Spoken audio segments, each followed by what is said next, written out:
भाइयों बहनों, ये चुनाव मोदी जी को तीसरी बार प्रधानमंत्री बनाने का है। आप बनाना चाहते हो क्या? मगर कैसे बनाओगे भाई? मोदी जी तो काशी से लड़ते हैं, आप प्रधानमंत्री कैसे बनाओगे? मैं एक रास्ता बताऊं क्या रास्ता? देखो, हमारे निशिकांत जी यहां चुनाव लड़ रहे हैं, उनके नाम के सामने कमल का निशान है, उसके सामने बटन दबाओगे तो मोदी जी खट से प्रधानमंत्री बन जाएंगे। बात समझ में आई है? निशिकांत जी के नाम के सामने कमल के फूल पर बटन दबाने से दिल्ली में सीधा मोदी जी प्रधानमंत्री बनेंगे। तो आप लोग दबाओगे क्या गुड्डा वालों? भाइयों बहनों, ये चुनाव में दो खेमे पड़े हैं। एक खेमा हजारों करोड़ का भ्रष्टाचार करने वालों का है। सोनिया मनमोहन की सरकार 12 लाख करोड़ के घपले घोटाले भ्रष्टाचार करी। ये हेमंत सोरेन की सरकार हजारों करोड़ के भ्रष्टाचार करी। मुझे बताओ, इतनी विशाल 25-30 हजार की जनमेदनी में किसी ने 350 करोड़ रुपया साथ में देखा है क्या? देखा है भाई? देखा है तो बताओ, देखा है? एक कांग्रेस के एमपी के घर से 350 करोड़ रुपया निकलता है। कांग्रेस के मंत्री के घर से 31 करोड़ रुपया निकलता है। और झारखंड जैसे गरीब राज्य का मुख्यमंत्री भ्रष्टाचार के आरोप में जेल में बंद है। एक और 12 लाख करोड़ के घपले घोटाले भ्रष्टाचार करने वाले इंडी अलायंस घमंडिया गठबंधन है। और दूसरी ओर नरेंद्र मोदी जी है, जिन्होंने 23 साल तक मुख्यमंत्री प्रधानमंत्री रहते हुए उन पर 25 पैसे का भी आरोप नहीं लगा। ये हमारे नेता नरेंद्र मोदी। ये दोनों के बीच में आपको चुनाव करना है। भाइयों बहनों, एक और राहुल बाबा एंड कंपनी है। जानते हो ना राहुल बाबा को? अरे जानते हो या नहीं जानते हो? अब राहुल बाबा को थोड़ा टेम्परेचर ऊपर जाता है, विदेश प्रवास करने चले जाते हैं। आप लिख कर रखना, 4 तारीख को चुनाव हारने के बाद 6 तारीख को राहुल बाबा निश्चित रूप से बैंकॉक थाईलैंड चले जाएंगे। एक और गर्मी बढ़ते ही विदेश जाने वाली राहुल बाबा एंड कंपनी है। और दूसरी ओर 23 साल से एक दिन की भी छुट्टी लिए बगैर दीपावली के दिन भी सरहद पर सेना के साथ मिठाई खाने वाला नरेंद्र मोदी है। एक और अपने बेटे बेटियों के लिए राजनीति करने वाला एक घमंडिया गठबंधन है। इनका उद्देश्य राजनीति में अपने बेटे बेटी भतीजों का कल्याण करना है।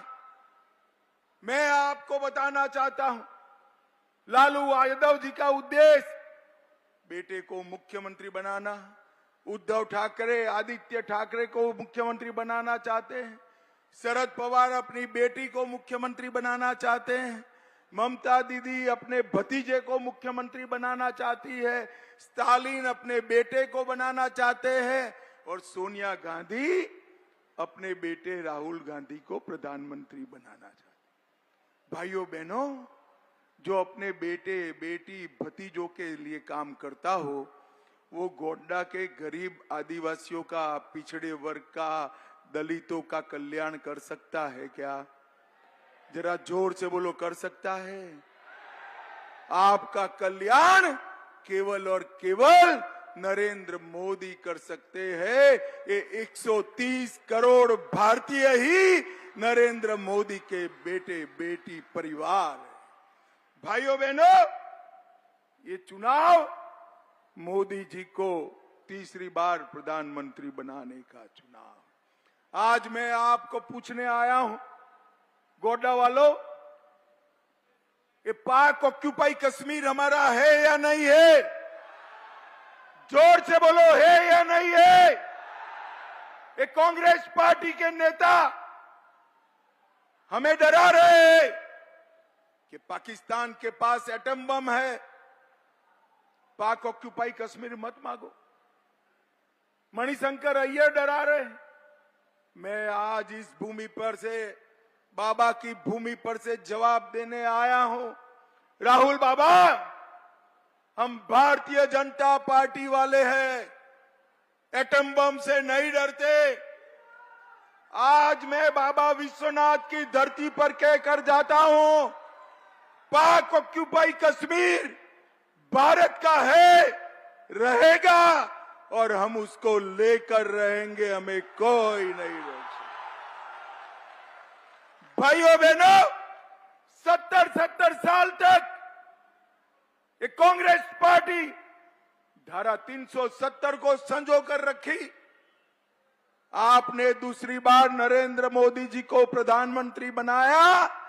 5 अगस्त 2019 को मोदी जी ने धारा 370 को समाप्त कर दिया, समाप्त। और एक कश्मीर को हमेशा के लिए भारत का अभिन्न अंग बना दिया। उस वक्त राहुल बाबा मुझे कहते थे कि 370 मत हटाओ। मैंने पूछा क्यों न हटाएं? तो कहते थे कश्मीर में खून की नदियां बह जाएंगी। अरे राहुल बाबा, 5 साल हो गया, खून की नदियां छोड़ो, कंकड़ चलाने की हिम्मत नहीं है किसी की, कंकड़ चलाने। ये नरेंद्र मोदी सरकार है। नरेंद्र मोदी जी ने इस देश से आतंकवाद को समाप्त किया है। सर्जिकल स्ट्राइक और एयर स्ट्राइक कर पाकिस्तान के घर में घुसकर आतंकवादियों का सफाया करने का काम नरेंद्र मोदी ने किया। कांग्रेस पार्टी अटल जी ने बनाए हुए इस झारखंड राज्य को सालों से नक्सलियों का अड्डा बनाई थी। ये 5 ही साल में बुरा पहाड़ हो या ट्राई जंक्शन या गीडे, हर जगह से नक्सलवादियों का सफाया कर झारखंड में शांति स्थापने का काम हमारे नेता नरेंद्र मोदी जी ने किया। भाइयों बहनों, मैं आज आपको बताने आया हूं, एक करप्शन करने वाले, एक तुष्टीकरण करने वाले कुछ नहीं कर सकते। ये पीएफआई का समर्थन करते थे। झारखंड के अंदर पीएफआई ने नेटवर्क फैलाया था। मोदी जी ने एक ही दिन में पूरे देश में रेड कर 1000 से ज्यादा पीएफआई के कैडर को जेल की सलाखों के पीछे डालने का काम नरेंद्र मोदी जी ने किया। भाइयों बहनों, मैं आज आया हूं तब आपको बताने आया हूं, एक कांग्रेस पार्टी, ये हेमंत सोरेन अपनी वोट बैंक की राजनीति के लिए, माइनॉरिटी वोट बैंक के लिए एसटी, एससी और ओबीसी, आदिवासियों का, दलितों का और पिछड़ा वर्ग के लोगों का जो आरक्षण है उस पर डाका डालकर मुसलमानों को देना चाहते हैं। कर्नाटक में 5% आरक्षण मुसलमानों को दे दिया, हैदराबाद में 4% और ममता बनर्जी ने 180 जातियों को पिछड़ा वर्ग में अनधिकृत रीते डालने का काम किया। कलकत्ता हाई कोर्ट ने स्टे दे दिया। ये राहुल बाबा आकुल व्याकुल हो गए। अरे राहुल बाबा, तुम सुन कर रखो, मैं आज बाबा देवधर की भूमि पर कहकर जाता हूं, बाबा की भूमि पर बोली हुई बात कोई झुठला नहीं सकता। जब तक भारतीय जनता पार्टी है, आदिवासी, दलितों का और पिछड़े वर्ग का आरक्षण हम नहीं लूटने देंगे, नहीं लूटने देंगे। भाइयों बहनों, ये मुस्लिम आरक्षण जो करा है, भारतीय जनता पार्टी उसको रद्द कर वो सारा आरक्षण पिछड़ा वर्ग और आदिवासी को देने का काम ये भारतीय जनता पार्टी करेगी। भारतीय जनता पार्टी, इन लोगों ने अपनी वोट बैंक के लिए ढेर सारे ऐसे कदम उठाए हैं, विकास से इनका स्नान सूतक का कोई लेन देन नहीं है। भाइयों बहनों, गोड्डा के विकास के लिए अभी ये निशिकांत जी ने कहा मैं भाषण नहीं करूंगा। ये भाषण करने वाला आदमी नहीं है, काम करने वाला आदमी है, काम करने वाला। मैं नजदीक से जानता हूं, 13 सालों से जानता हूं। खनिज संपदा से भरपूर इस प्रांत के अंदर ईस्टर्न कोल लिमिटेड का खदान और पावर प्लांट खोलने के लिए इन्होंने अथाह मेहनत की और यहां सीमेंट प्लांट भी अपने निशिकांत जी लाने वाले हैं। निशिकांत जी भाइयों बहनों, औद्योगिक विकास, शैक्षणिक विकास, स्वास्थ्य क्षेत्र का विकास, इन्वेस्टमेंट, इसके लिए कनेक्टिविटी बहुत जरूरी। निशिकांत भाई ने मोदी जी के पीछे पड़ कर देवधर को हवाई अड्डा दिलाया, रेलवे की कनेक्टिविटी की, देवधर गोड्डा राजमार्ग कराया, साहिबगंज रांची राष्ट्रीय राजमार्ग किया और साहिबगंज आने वाले दिनों में बहुत बड़ा लॉजिस्टिक का सेंटर बनने जाने वाला है। सेंटर नदी पर पुल बनने के बाद सीधा गुवाहाटी से जुड़ेगा। भाइयों बहनों, हेमंत सोरेन की सरकार ने भाजपा की डाकिया योजना बंद कर दी। दुर्गम क्षेत्र के आदिवासियों को अनाज नहीं पहुंचता है, ट्रांसफर पोस्टिंग का इंडस्ट्री चला हुआ है, ब्रेन मलेरिया में 20 बच्चे मारे जाते हैं, कोई मंत्री सुनवाई के लिए तैयार नहीं है। जेपीएससी और जेएसएससी की परीक्षाओं के टेंडर ब्लैकलिस्टेड कंपनियों को दिया जाता है और करोड़ों अरबों रुपयों का भ्रष्टाचार करने का काम ये झारखंड मुक्ति मोर्चा की सरकार करती। भाइयों बहनों, मोदी जी की सरकार ने सिंदरी में फर्टिलाइजर प्लांट का 24 में उद्घाटन किया। 7500 करोड़ से उत्तरी Karanpura super thermal power project करा। 1750 करोड़ से गोंडा दुमका क्षेत्र में एचपीसीएल का विस्तार किया, जिसका 14 लाख से ज्यादा घरों को लाभ मिलने वाला है। भाइयों बहनों, 2000 तीर्थ यात्रियों की क्षमता का तीर्थ मंडली हॉल बनाया, भगवान बिरसा मुंडा पार्क बना रहा है, 15,000 करोड़ की रेलवे की परियोजनाएं आई, 3 वंदे भारत ट्रेन चल रहे हैं और 10,000 करोड़ के रोड बनने का काम भी निशिकांत दुबे के इनिशिएटिव से एक ही विधानसभा में हो रहा है। देवधर एयरपोर्ट बना, मैं ही आया था, इफ्को का नैनो यूरिया प्लांट लगा, 50 एमबीबीएस छात्रों का प्रथम बेंच मेडिकल कॉलेज का शुरू हो गया, आईपीडी विभाग का शुभारंभ हुआ, 2000 करोड़ से देवधर में आउटर रिंग रोड बना, 1000 करोड़ भागलपुर दुमका में 4 लेन रोड के लिए मंजूर हुआ और अब गरीबों के लिए क्या हुआ, 13,50,000 आयुष्मान भारत कार्ड बने, 5 लाख एलपीजी के गैस के सिलेंडर गरीब माताओं को मिला। 3,50,000 गरीबों के घर में नल से जल पहुंचा। 1,75,000 घरों में बिजली पहुंचाई गई। 6500 और 5400 गांवों को पूर्णतया शौचालय से आच्छादित किया और 6500 रेडी पड़ने वालों को 10 करोड़ रुपए का लोन मिला और 2 लाख लोगों को घर देने का काम नरेंद्र मोदी जी ने किया। मुझे बताओ गोड्डा वालों, आप सभी को कोरोना का टीका लगा है या नहीं लगा है? जरा जोर से बोलो, लगा है या नहीं लगा है? लगा है, जरा हाथ ऊपर करो तो। मोदी जी ने कॉफी पिलाकर 130 करोड़ लोगों को टीका लगाकर कोरोना से सुरक्षित करने का काम किया। और उस वक्त ये राहुल बाबा क्या करते थे?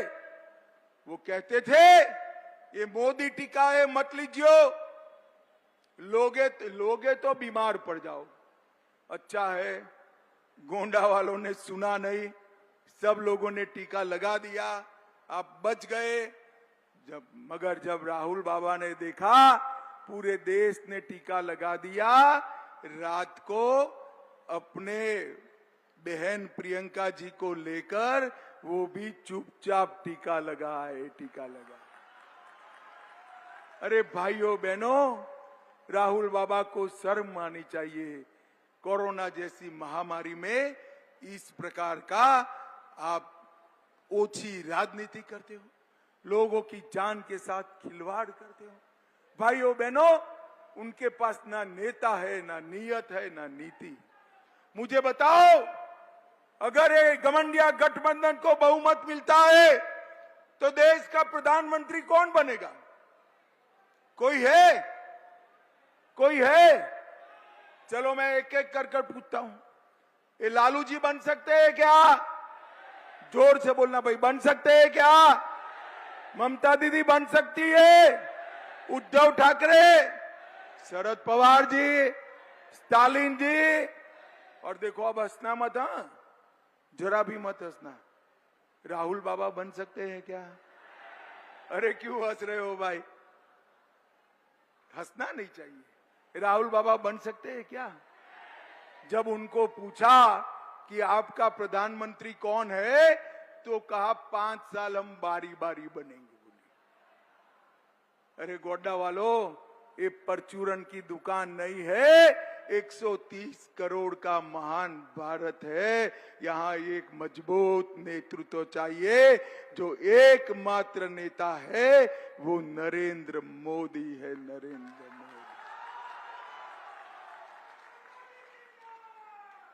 भाइयों बहनों, आप मुझे बताना एक नाम जो प्रधानमंत्री बने और जो मैं पूछूं वो काम करे।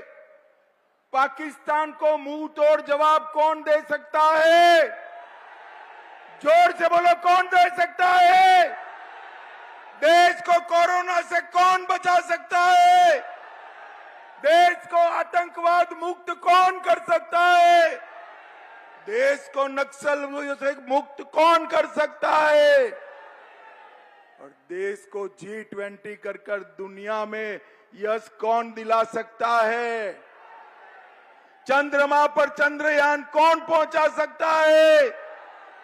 मंगल मिशन कौन सफल कर सकता है? करोड़ों स्टार्टअप के युवाओं को कौन समृद्ध बना सकता है? एक ही नाम है। मैं पूरे देश में पूर्व, पश्चिम, उत्तर, दक्षिण जहां जहां जाता हूं, एक ही नाम आता है, मोदी मोदी मोदी मोदी मोदी मोदी।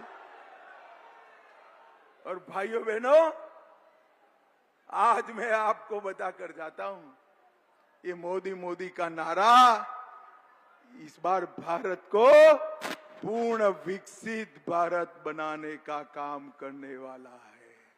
ये मोदी मोदी का नारा भारत को आत्मनिर्भर बनाने वाला है। और ये मोदी मोदी का नारा और आपका आशीर्वाद भारत को महान भारत बनाने का काम करने वाला है। भाइयों बहनों, मुझे बताओ जरा जोर से दोनों हाथ उठाकर, हमारे निशिकांत जी आगे आओ जरा, हमारे निशिकांत जी को फिर से जिताओगे क्या? जोर से बोलो, जिताओगे? कमल के निशान पर बटन दबाओगे? मोदी जी को तीसरी बार प्रधानमंत्री बनाओगे? तो मेरे साथ दोनों हाथ उठाइए, विजय के संकल्प की मुट्ठी बींचे और प्रचंड आवाज से बोलिए, जय श्री राम, जय जय श्री राम, वंदे वंदे वंदे।